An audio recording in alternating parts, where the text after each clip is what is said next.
ก็คุณหนูจะอะไรजा तो अंधेरा हो गया।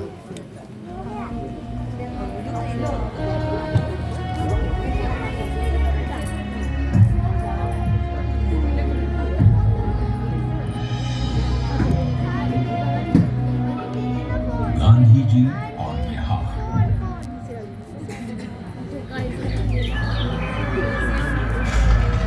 बिहार भारत के स्वर्णिम इतिहास की एक गौरवशाली भूमि है। इसी भूमि पर कभी भगवान महावीर और गौतम बुद्ध ने दुनिया को प्रेम और अहिंसा का मार्ग दिखाया था।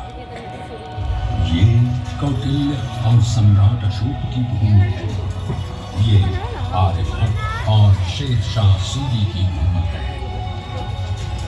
इसी भूमि पर गुरु गोविंद सिंह और वीर कुंवर सिंह जैसे परम वीर जन्मे हैं और यहीं पर राष्ट्र कवि दिनकर और साहित्यकार रेणु जैसे विद्वानों ने अपनी कलम से दुनिया को प्रेरित किया। गंगा की धाराओं से सिंचित बिहार की भूमि ने आदिकाल से ही भारत की शान को बढ़ाया।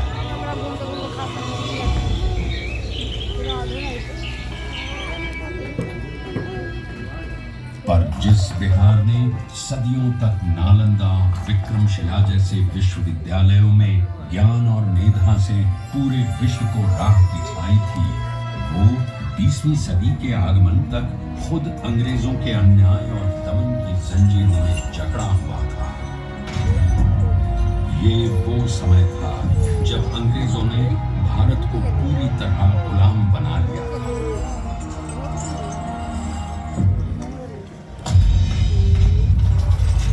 बिहार के चंपारण में भी अंग्रेजों का अत्याचार अपने चरम पर था।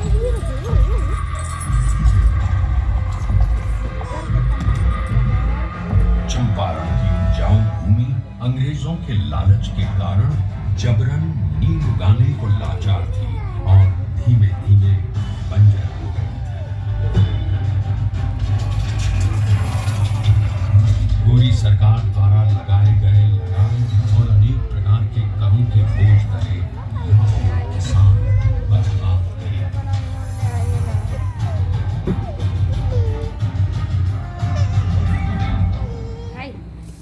और जब पूरा चंपारण नाउम्मीदी के अंधकार में डूबा हुआ था, तब उस जमीन पर एक महान आत्मा का आगमन हुआ। पंडित राजकुमार शुक्ल के बारंबार आग्रह पर चंपारण आए गांधी जी को उस समय इस बात का बिल्कुल भी अंदाजा नहीं था कि बिहार से उनकी ये भेंट उनके जीवन की सबसे महत्वपूर्ण घटना बन जाएगी। अंग्रेजों द्वारा किए जा रहे अन्याय और दमन से उत्पीड़ित किसानों को देख पहली बार भारत की अवदशा से अवगत होकर उन्होंने चंपारण में कहा, मुझे नीलहे किसानों में सत्य दिखा। भारत भूमि पर यह पहली बार था जब अन्याय और बर्बरता का जवाब सत्य और अहिंसा से दिया गया। उनके नेतृत्व और सिद्धांत से प्रेरित होकर बिहार के सर्वश्री ब्रजकिशोर प्रसाद, अनुग्रह नारायण सिंह, डॉक्टर राजेंद्र प्रसाद, आचार्य कृपलानी, मजहरुल हक, रामनवमी प्रसाद, बाबू धर्मीधर प्रसाद आदि जैसे नेतागण भी इस आंदोलन में कूद पड़े। सत्य और अहिंसा पर आधारित चंपारण सत्याग्रह आंदोलन एक नूतन प्रयोग बनकर उठा, जिसने भारतवासियों को अन्याय से लड़ने का एक प्रभावशाली शस्त्र दिया। चंपारण सत्याग्रह के 30 वर्षों बाद लाखों सेनानियों के बलिदान और गांधी जी के नेतृत्व में हुए कई अहिंसक आंदोलनों के कारण भारत स्वतंत्र हुआ।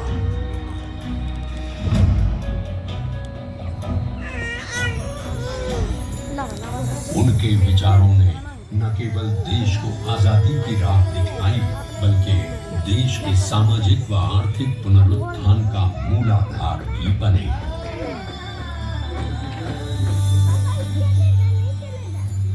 गांधी जी और उनके चिरंतन विचार आज भी बिहार के सामाजिक ताने बाने एवं शासन की धुरी है।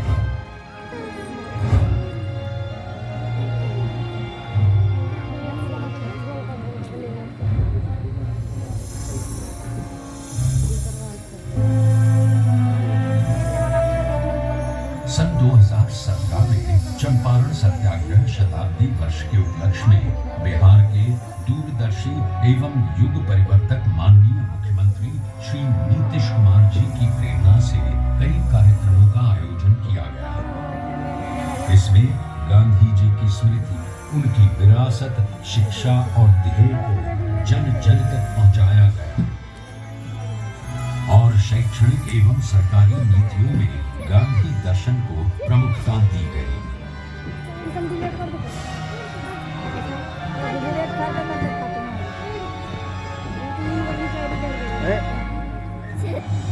राज्य में पूर्ण नशाबंदी, जल जीवन हरियाली, बाल विवाह एवं दहेज प्रथा पर रोक, महिलाओं की शिक्षा, रोजगार, सरकारी नौकरियों एवं स्थानीय स्वशासन में महिलाओं की बढ़ती भागीदारी आदि गांधी जी के सिद्धांतों के प्रति बिहार के समर्पण के कारण ही संभव हो सके।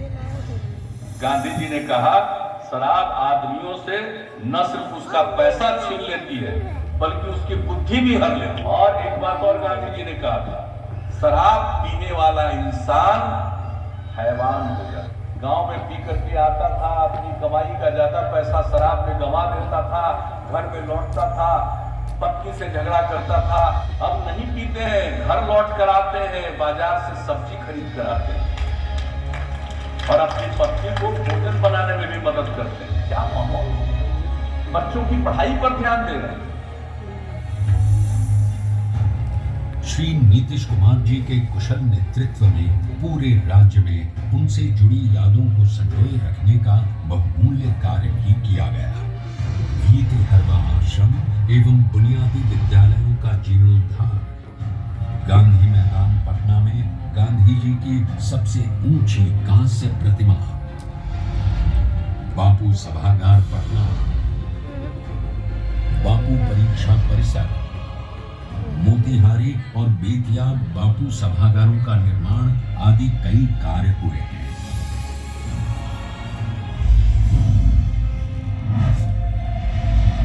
बापू टावर के निर्माण में माननीय मुख्यमंत्री श्री नीतीश कुमार का निर्देश था कि इसे बापू के आदर्शों की ही तरह ऊंचा बनाया जाना चाहिए। अपनी 3 आयताकार एवं 5 रैंप दीर्घाओं के साथ ये अभूतपूर्व बापू टावर आपका स्वागत करता है। ये आपको गांधी जी के जीवन की ऐसी यात्रा पर ले जाएगा जो आपके मन में बापू की एक अमिट छाप छोड़ देगा। लोगों ने तय किया कि हम सब लोग गांधी जी के विचारों को लोगों तक अवगत कराएंगे। 10 से 15% भी नई पीढ़ी के बच्चे बच्चियों के मन में अगर गांधी जी के विचारों का आकर्षण पैदा हो गया और उसके प्रति उनके मन में समर्पण का भाव पैदा होगा तो ये समाज बदल जाएगा, देश बदल जाएगा। ये मेरा पूरा विश्वास है।